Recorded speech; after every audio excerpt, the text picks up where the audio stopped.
Hey guys, so it's Spiritual Path Seeker here, and I wanted to show you some really cool rocks I found, urban rock hounding as it were.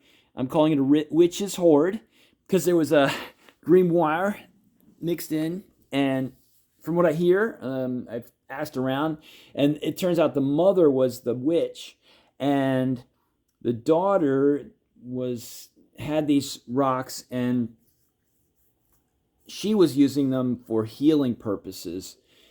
So anyway, I've got hundreds of rocks. I got pyramids, spheres, just mineral samples. um, yeah, it's amazing. And I've already sold some of this stuff, but today I'm not here to sell anything. These are ones I'm keeping. But what I wanted to show you is the ones that are like these are all minerals that we can find in this area, in the mid-Atlantic, along the Eastern Seaboard, that are semi-precious. And I just want to show you what people have done to make jewelry out of some of the stuff that we're finding. So I'll just go into this as quickly as I can just to give you just a quick overview. But of course, these are garnets, very common in our area, right? And so all they did is just found the translucent parts, which is hard to get some of the parts to that translucent, that big, and they just made them circles and put holes in. And then these ones, they went ahead and faceted the garnets. Like, so you can see they've got facets. See, there's the red inside the garnet. They've just taken the garnets and have all these facets of hexagons. So, and then put holes to make the beads out. Okay, so that can be done. Those are garnets can be semi-precious. Then we've got moonstone. We've got moonstone here. See the blue sheen in there, and these are like clear ones. We've got moonstone, and just they made beads. I want to show you also the kyanite. So we do have kyanite in the schist all along the Eastern Seaboard. And this was part of the hoard, these pieces, but they also, what I want to really show you with this video is you can polish and facet somewhat kyanite and make it into jewelry. So that's what they've done here. They've put a hole in the lengthwise of the crystal, and you have to be careful because it's brittle. So I mean, like, when you're drilling and so forth, but you can see that one might have a crack going. Well, it won't focus all the time. You never know when these things are going to focus. But anyway, so you can do that with kyanite. Okay, there's a piece of the blue in there in one of these, and they just put holes in, and then you can make bracelets and whatever. This one is epidote. I think it's epidote. These are the green crystals that we find around here. I think it's epidote. I'm not 100% sure. It's got 4 sides. If you look at a cross section of these crystals, they have 4 sort of I forget what the name for that is. But it's 4 sides, and it's going to be hard to find this quality, but I'm sure we have it somewhere. I can show you. I do have some epidote here. In this is my biggest epidote. These are my biggest epidote crystals from this area. And yeah, so I don't know that we're going to find that quality in this area, but that's neither here nor there. Okay, this was in the collection. This isn't actually jewelry. It's like honey calcite. So just throwing that out there. This is one more from our area. I don't know if we can find honey calcite in this area, but we got gray, white, clear. This is Iceland spar. I bought that one, so that's all calcite. But anyway, those are not jewelry. The next thing I wanted to show you is all the quartz type of things.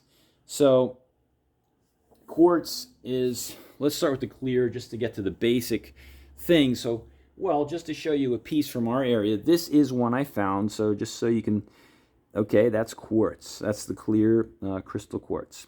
All right. Now, there's things you can do with that to make it beautiful. And they faceted this one up and down, at both ends. That's cool. These are different balls of quartz. You know, these are two little crystal balls. To get one this size, I don't know, that would be hard, but I don't want to say we can't. I'm sure we have it somewhere. Then these ones, this is a keeper. They've actually made a pyramid out of this. It's so cool. And then this is like, again, these are like pentagons on it, which I don't know for the witch if that was important or whatever, but all the sides are pentagons. All I know is it's beautiful. This is just glass here. Okay, now based on quartz, we've got microcrystalline kinds of rocks. So we do have carnelian and agate type of rocks. So that these ones are beautiful banded ones, and we do have carnelian from this area. This is one that I found. So it's sort of similar, and it doesn't have the banding as much though. As a matter of fact, it's also yellow, which is a very amazing piece. But anyway, there's no reason we couldn't find some carnelian and make little balls. You got this. You got your banded agates in this collection, and this is they've just they simply put a hole in each side through it, so you can put it into a pendant or something. And you know, we've got banding. We've got things with banding here too. You know, so, and let's see, this is jasper, of course. This is a piece of jasper from the Delaware River banks that I hand polished and everything. But so you could, there's no reason we've got lots of jasper. We could make little balls like this, and beads like that. These are also beads of jasper. I don't know what this shape is called, but these are also jasper. And quickly getting this here. Okay, tourmaline in quartz. Continuing with quartz, you can get these tourmaline shafts of the black crystal inside the tourmaline, and there's no make beads out of that. These are rutile. See the little golden shafts in there in the quartz. That we have rutile in quartz. We also have it in mica. So yeah, so that's that one, and you can get it also in amethyst. Malachite. We have malachite, lots of malachite. Turn it into little balls like this, make them in beads. Okay, what other in quartz? Rose quartz. I don't find a lot of that, but that can be done. Amethyst. Yes, we can find amethyst here. Not this size, I don't think, but we find things like this, exactly like this, but smaller. And that's a sample, but they've gone ahead and faceted these with the hexagon facets too. for these are all amethyst beads there. Okay, so I think that's everything for quartz. Now, another thing we can find is, and also, well, malachite isn't quartz, sorry. That's copper ore. We've got pyrite, and this is a beautiful piece. I don't know how they got that clean like that, but anyway, we have pyrite, and this one doesn't have natural crystals, but I went ahead and I polished it, and it's got the serpentinite. So this is local pyrite. We have lots of it. Okay, so you can make beads out of it. They just made beads out of pyrite. I just want to show you this sodalite. We do have sodalite. I don't think of this quality, but it's like the earth. I love that one. It's like I got the whole world in my hand. You know, sometimes I can pray for the earth with this thing. Okay, I think that's pretty much the only other thing I wanted to show you was in this collection.